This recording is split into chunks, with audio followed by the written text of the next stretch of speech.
Doctor Babasaheb Ambedkar open university.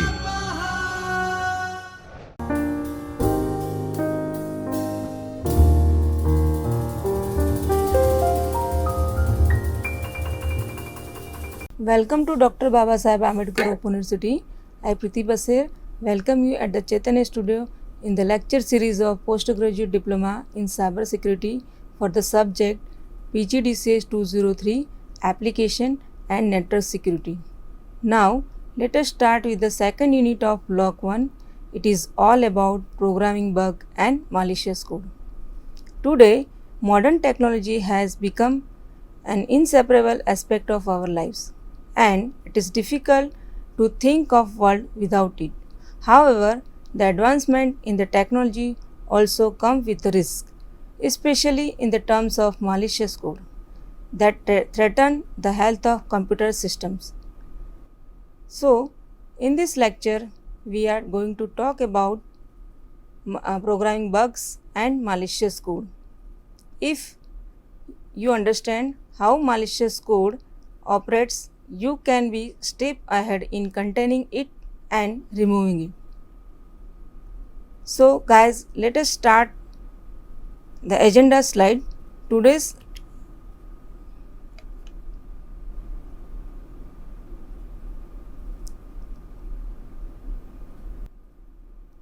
agenda of today's lecture is all about introduction, programming bugs, classifying bugs, impacts of programming bugs, different types of programming bugs, types of unusual programming bugs, examples of programming bugs, process to be zero bug programmer, malicious code, types of malicious code, and at the end classification of malware.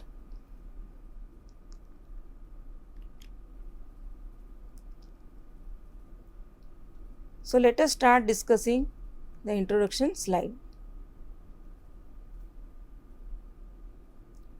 Software bug or a programming bug is a fault in computer program that produces the incorrect or unexpected results. These bugs are generally the result of mistakes made by the programmer, either in the design or source code. Some are caused by compiler that generated invalid code. The program that contains large number of bugs is said to be a buggy or defective program. In software development life cycle, during the projects, a mistake or a fault may be introduced at any stage during the development stage.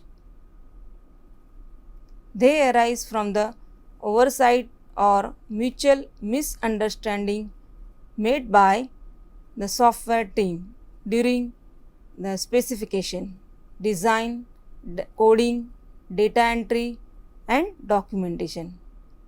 For example,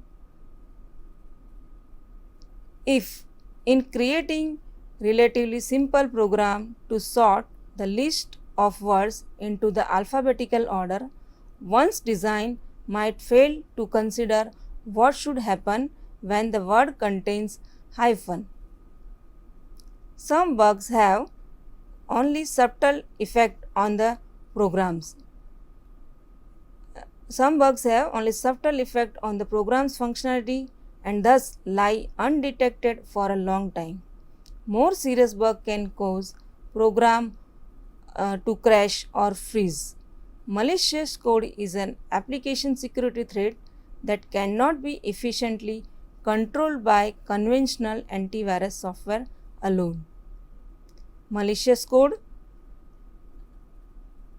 describes the broad category of system security terms that includes attack, scripts, viruses, worms, backdoors, and malicious active content. In this unit, we will discuss about the programming bugs and malicious code. So now let us see what is programming bug. The Webster's Collegiate dictionary defines a bug as an unexpected defect, fault, flaw, or imperfection. There is a most popular story. Grasbury Hopper discovered that the Harvard Mark II computer was producing inaccurate answers. When she examined the machine more closely, trying to locate the problems, that she found that a squash moth which was caught between the contact of electromechanical relay and it was preventing relay from fully closing. The first computer bug has been introduced. In fact, she extracted that moth with the pair of tweezers and tapped it into the operator's logbook with the comment like that the first actual bug found, implying that the term was already in use that time. So the term bug had become popular in programming language. To save the egos of programmer who could not admit their programs were full of errors. Instead, they used to prefer to say that their programs had a bug in them. Programming bugs are hard to find, and although the located bug is frequently easy to fix, it is difficult to ensure that all bugs have been removed from the program. Debugging is an activity of locating and removing the errors from the programs. Now, we will see how to classify the bug. The classifications of bug have been given here in the slide. It has been classified in 5 broad categories such as token error, syntax constraint error, execution error, and intent error. Let us discuss each one of them in detail. First one is the token error. Token error, when the token is available in the token is not available in the programming language dictionary, right? For example, whenever a program contains a word or a symbol that is not available in programming language dictionary. For understanding purpose, let us take an example. Suppose that we are standing in the street in San Francisco and we are asked by the lost motorist. He asks, "How can I get to the Portland, Oregon?" The motorist is unable to follow our instruction because he is unable to understand some of the words from which the instructions have been composed. Right? Same way, the compiler must recognize each and every token and identifier, symbol, literal, and comments in our program. Next one is the syntax error. Syntax error is one kind of another kind of category of the programming bugs. We can say that when the compiler recognizes each and every token in a program, even though program still contains syntax error. This type of error occurs when we use incorrect grammar or punctuation. Right? So going back to our previous example of the lost motorist, we might reply that for keep 100 miles going 8 just. Here each word and token is individually recognizable as a correct English, but we have combined them in a senseless and convoluted manner. So the parts of speech are not in their correct position for a English grammar.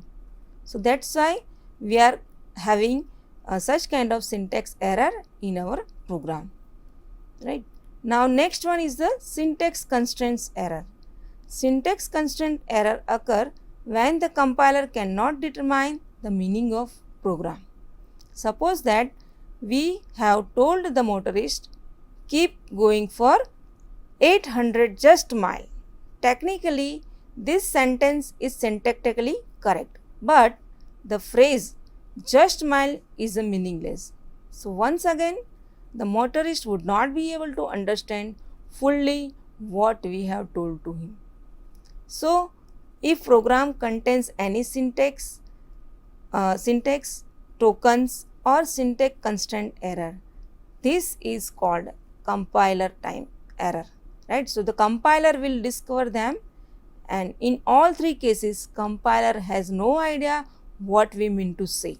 So, it will not try to correct the error, it will simply report the error in the form of errors and warning window and would be able to finish the compiling program. So, all these error such as token, syntax error, syntax constraint error are called as compile time errors because the compiler detects them and detects them while compiling our program. We can link and run the program only when the program is successfully compiled. That means it has no compile time error. Error that occur when the program is running or it is executing are called runtime error. Since the compiler point out the compile time error that are easy to fix, so we can definitely fix the compilation error, right? But now the next one type of error that is called as a execution error, right? So, execution error occurs when the runtime system is executing the program and discovers that it won't be able to handle our instruction, right? So, for example, division by 0 in our program, right? Divide by 0, such kind of error cannot be handled, right? So, in such situation, it terminates the execution of the program by supplying some information about the error. Returning to our motorist example, trying to get from the San Francisco to Portland, we might tell him just keep going for the 800 miles. But if he is facing in the west direction at that time and interprets our instruction, literally he could travel only few miles before reaching to the Pacific Ocean. At this point, he would stop and realize that he could not complete the instruction. This illustrates the execution error. Execution errors are often called as a runtime error because the runtime system environment can detect them only when it tries to execute or run the program. Now, next go to the intent error. Final error class is the most insidious because neither compiler nor runtime can detect this type of error when it occurs. An intent error occurs whenever the program successfully completes its execution but the program does not compute the correct result. So, coming back to our previous example, our motorist who is trying to reach to Portland from the San Francisco, we would again tell him just keep going the 800 miles. But if he is facing to the south direction, he could successfully carry out our instruction, but he would end up with Tijania, Mexico, not a Portland, Oregon. Remember that the execution environment understands what we intend to do with them. It knows how to compile, how to link and execute the instruction that we have given to it. There is no way for it to know what we intend the program to do. Frequently, the intent errors early in our programs and then later lead to the execution error. In such cases, the error becomes manifest at location that is different than the source of error. Thus, we must carefully hand simulate our programs either from the beginning or backward from the execution error or end of program to locate incorrect instruction. Now, let us see, this is the code for have been given to you. There are two for loops. Now, in this for loop, there are two for loops. First one outer for loop and the second is the inner for loop, right? In the outer for loop I increments, right? I variable increments, and for the inner for loop j variable increments, right? Now you can see there are some of the second instruction have been given, right, in this code. It is ended with the semicolon, right? So such kind of error have been caused by the stray character, that is we call it as a semicolon on the second line. While minor in this fix, they can be a devil to find, right? So compiler will not give any error, but we may be a victim for the bugs, right? Now let us go for next. We will see what are the impact of programming bugs. The impact of programming bugs tends to vary and could have wide range of impact on the software and user. Some are very simple, such as your word editing program that might take little extra time for loading. Others are more serious and may cause the application to freeze and crash when the performing certain actions, right? So in this scenario, you normally receive an error message briefly detailing the problem. You also have the worst type of programming bugs, which qualify as a security vulnerabilities. These are typically flaws with your operating system or a web browser. Such deficiency could open exploit for the intruder and malicious software writer and can give them the control of system. While programming bugs themselves are not malicious, they can be very dangerous. The computer software industry has taken the note of these strides to become more efficient at the development. Some of these measures include following. The first one is the programming style. The programming style that you are using, right? So programming bug often appears when the logical errors are made. The programming styles are intended to make this error less likely and easier to notice. Second one is the programming techniques. Bugs generally cause the problem by creating inconsistency within the data of running application. Various techniques are employed to immediately hold the program when the inconsistencies are encountered. This is a quick procedure that enables bug to be identified and fixed. Other methods involve attempting to correct bug while allowing the program to continuously run. And the last one, that is the language support. The language being used is essentially the base of all programming bugs. Many programming languages these days come up with equipped features that help the programmers effectively handle flaws and common errors. One such function is the exception handling. Additionally, some of these newer languages have purposely excluded these features that are more liable to lead to programming bugs. For instance, a popular Java programming language does not support the functions such as pointer arithmetic. Okay, so now let us see different types of programming bugs here. We will discuss each one of them in detail. Arithmetic bug.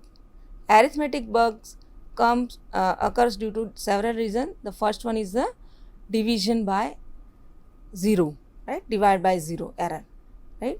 So you must have come across such kind of error in your program, right?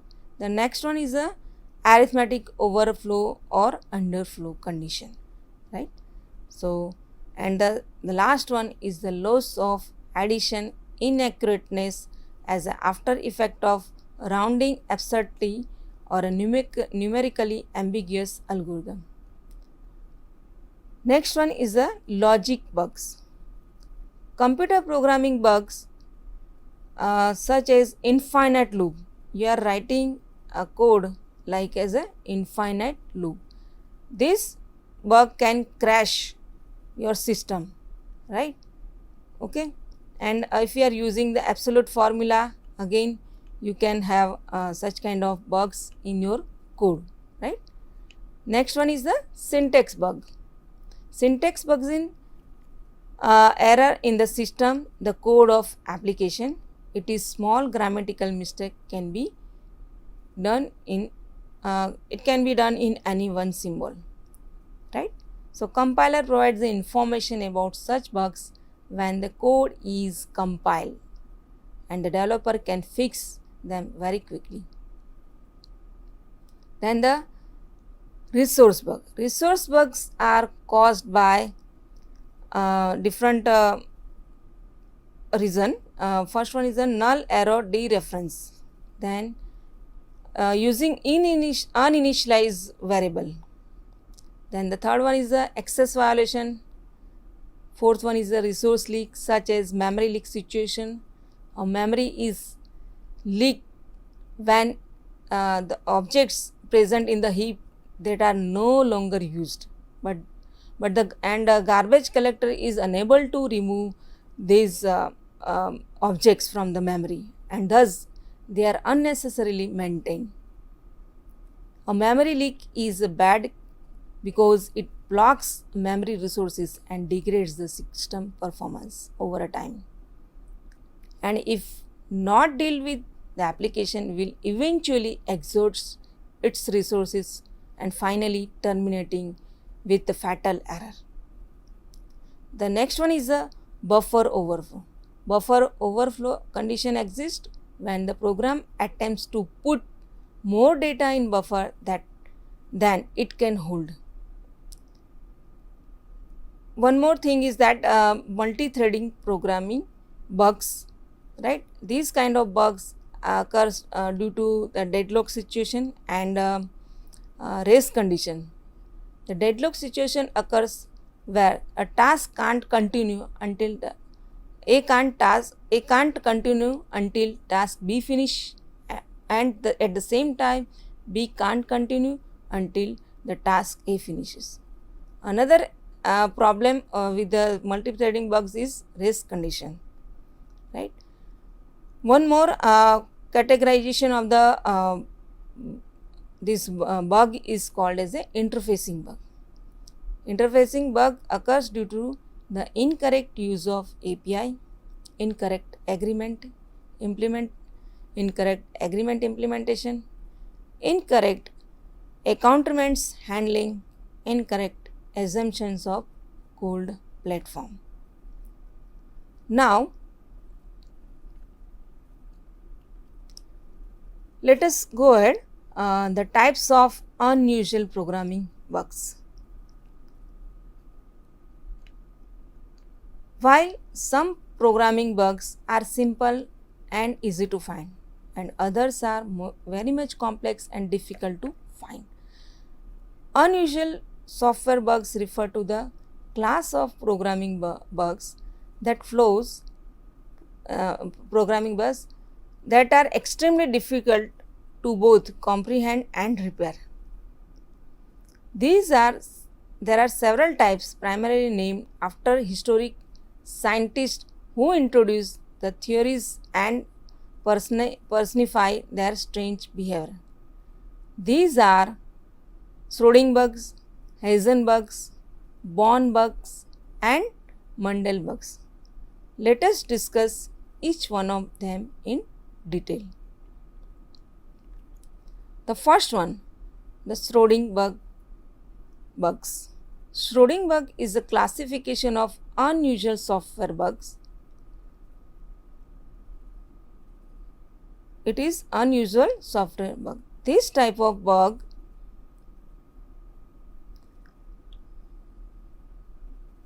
this type of bug, this type of bug is one that goes unnoticed until the programmer or other person reads the software code and discovers that the programmer never should been able to work in the first place.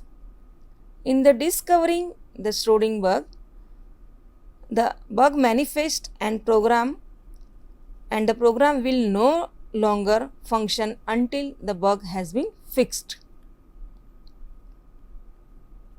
The name Schrödinger bug is from the Schrödinger's cat thought experiment in the quantum physics in 1913. In 1935, Erwin Schrödinger proposed the famous thought experiment in which the cat was somehow both alive and dead at the same time. So, this is one of the classification of the unusual programming bugs. The first one we have seen Schrödinger bugs, right? Now, the next one is the Hazen bug, the classification of Hazen unusual programming bug.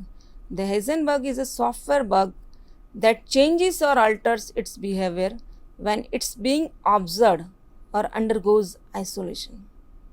Hazen bug can refer to any software bug with unusual behavior, particularly when its operation appears to disappear or changes when it is being studied by the software program or debugger application. This type of bug is often the result of race condition, right? So, in this we have seen the Schrödinger bug, right? Hazen bug, we also seen.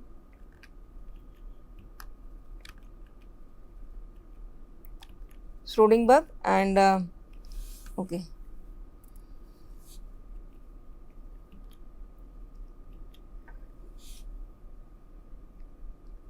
Now, the next one is the Born bug. The Born bug is an unusual software bug that consistently makes its presence known under the conditions that are either well defined, possibly unknown, or both. Unlike Hazen bug, the Born bug does not hide or modify the characteristics when the research is performed. This makes the errors much easier to fix, yet it is harder to locate it. This type of software bugs may remain in the software all the way during the operational stage. Now, the next one is the Born bug received its name from the Bohr atom model proposed by Niels Bohr in 1913. Now, the next one type of unusual bug, it is called as a Mendel bug, right? So, this unusual software bug is named after Benoit Mandelbrot, a fractal innovator of the early 90s. Mendel bug is a programming bug with such level of complexity that its behavior appears to be malicious. The term is often used to refer to a bug whose behavior does not appear malicious but has such high level of complexity that it appears to be no practical solution. The prime example of this kind of bug have been bug generated from the error in the fundamental design of entire operating system, right? So, in today's lecture we have seen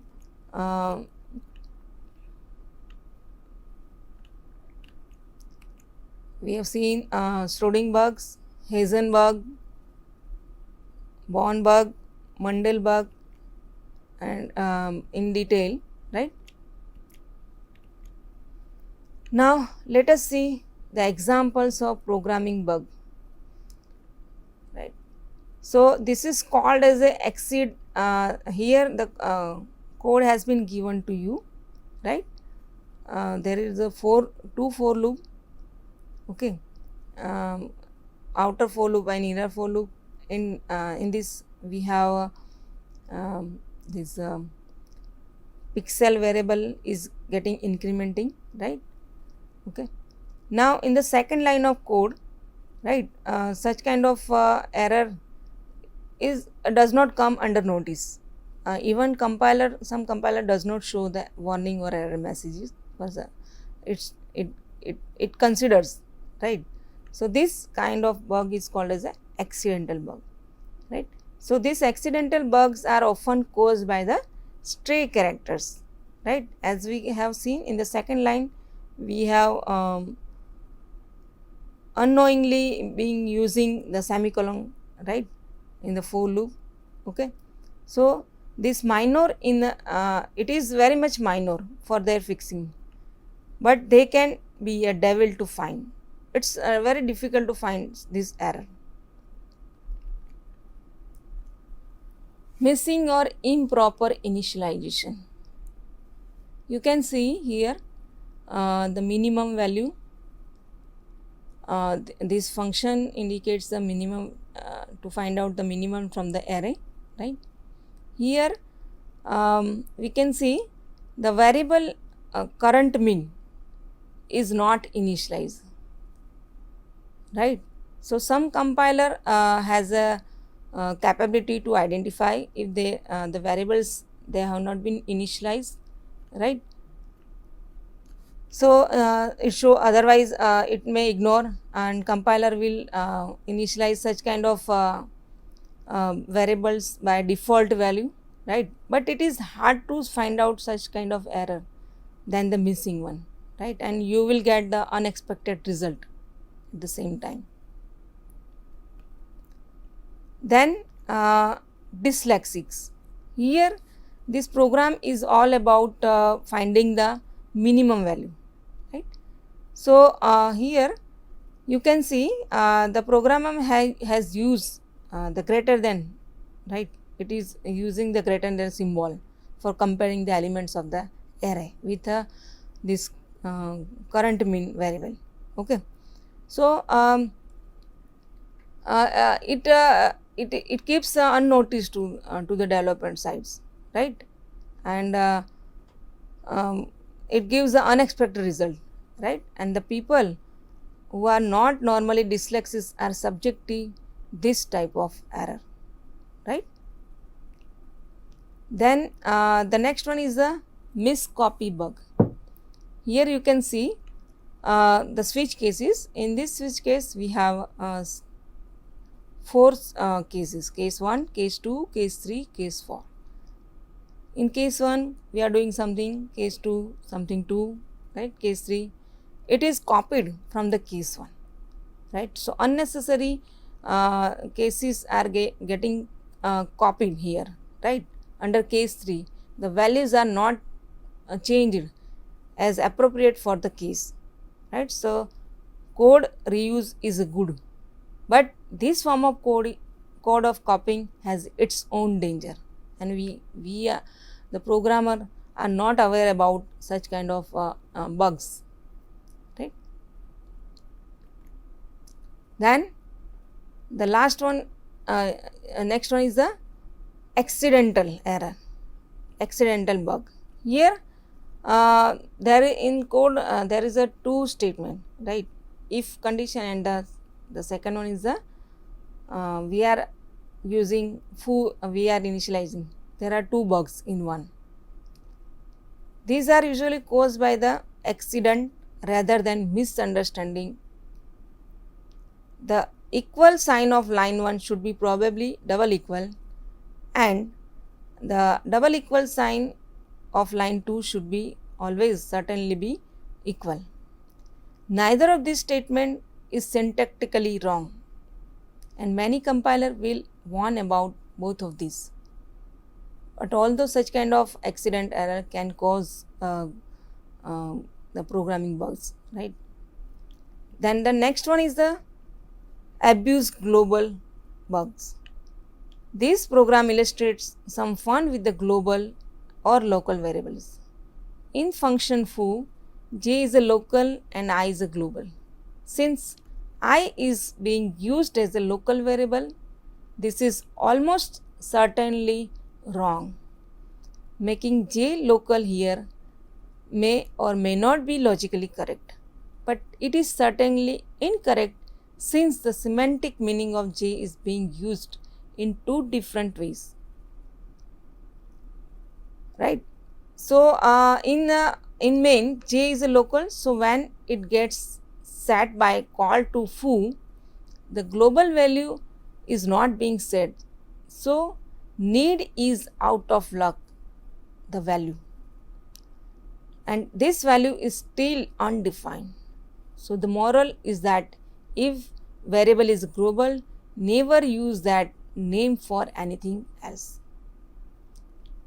Now the next one for it is all about the process to be zero bug programmer. Never start coding unless you have ambiguous specification for functionality. A good programmer should be able to ensure that a code he or she changes is reliable, correct, and thoroughly self verified. One should completely understand all the results and the impact on changes will cause. Some users have tried to their best to be a good programmer by testing again and again, but the bugs are still there. That's the only way you can be a zero bug programmer. Here are some steps to make a bug free program. First one, that is never start coding unless you have ambiguous specification for your functionality, right? So if you are not clear with the definition or its functionality, right, so don't start coding, right? Do not test, or if you do not rely on testing to catch the defects in the software, right?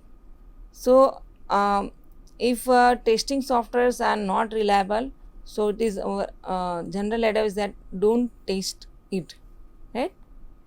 Then the apply all feedbacks from the defects that we have discovered during the testing phase, right?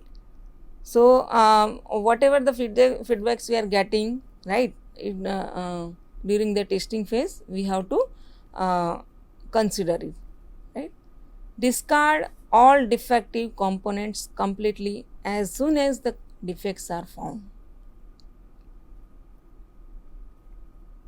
We need to discard all the defective components completely.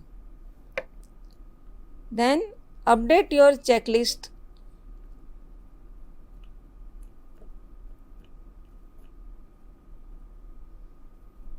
Update your checklist and retrain your developers so that they don't make mistakes like that again, right? So you have to make sure that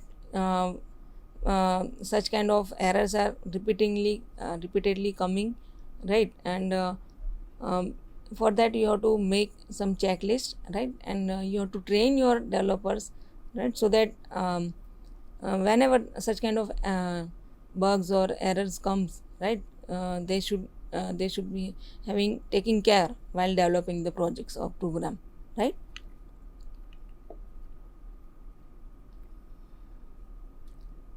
Testing can only prove that you have bugs, but it is usually useless to prove otherwise. Bugs are unavoidable because the programmers are human.